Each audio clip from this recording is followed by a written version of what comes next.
Have you ever heard a story so bizarre you just shook your head and thought, yeah, right?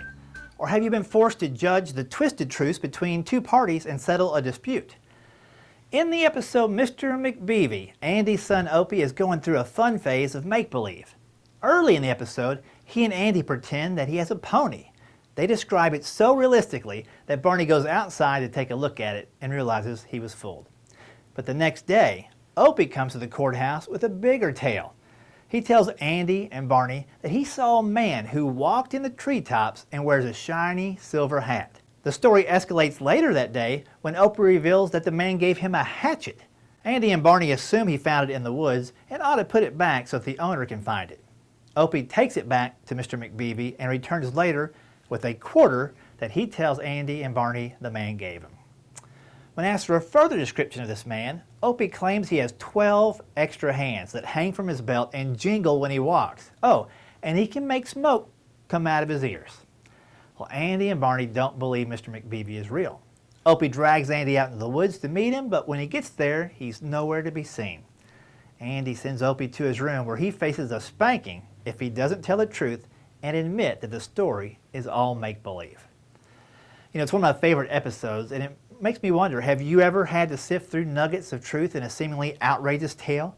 Have you had to play judge and settle a dispute between two parties? As a leader, you have to weigh the facts. You should ask thoughtful questions to get a little deeper into the subject, and you need to be impartial. But many leaders jump the gun, making their decision before they hear all the facts. They base their conclusions on past experiences, but each new case merits a listen and unbiased contemplation.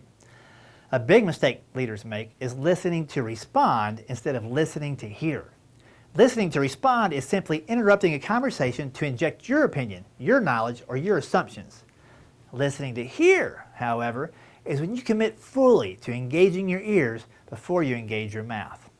It's not an easy habit to reverse, but it is totally doable. You know, it's been my experience that when someone is given the chance to fully voice their opinion or complaint about something wonderful occurs. They first look at you in disbelief. They most likely have never gotten all the words out of their mouth without being interrupted before. And secondly, they often talk through the problem to a point where they either find a solution or are no longer angry because they just needed someone to hear them out. And if they don't land on a solution, you're just seconds away from them doing so. You simply reply with, "It sounds like you have put a lot of thought into this. In your opinion, what would a solution look like?" These questions will unlock the potential for resolving the problem and moving forward. And the best part, you led with your ears instead of with your mouth. Listening to hear instead of listening to respond is the greatest gift you can give to your employees, volunteers, family, and friends. It's an empowering skill that leads to their personal development in problem solving and conflict resolution. You also take a lot of pressure off of yourself by staying impartial, no matter how incredible the story sounds. And the magic of listening, it works both ways. When someone feels listened to, they tend to respect your input when you do offer it up. Mutual respect is a beautiful thing. So what happened to Opie and his shiny, smoky, jingly friend? When faced with the spanking, Andy says, "Just tell the truth. Tell me Mr. McBeevee isn't real." Opie says he can't say it because it isn't true. Andy, in a change of heart, says he believes Opie, and even though he doesn't understand it, he believes him.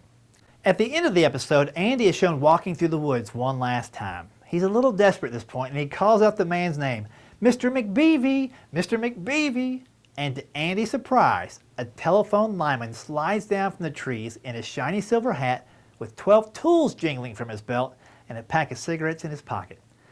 Andy is relieved that he truly listened to his son and trusted his gut and believed the boy. Well, what happens when you not only believe a tall tale, but you ruin it for everybody who's been enamored with it? We'll discuss that in the next video. Until then, listen to hear, not just to respond. Stay impartial and weigh the evidence, and give the other person the benefit of the doubt and a chance to fully explain themselves. Otherwise, you may make them mad enough that smoke will come out of their ears. Alrighty then.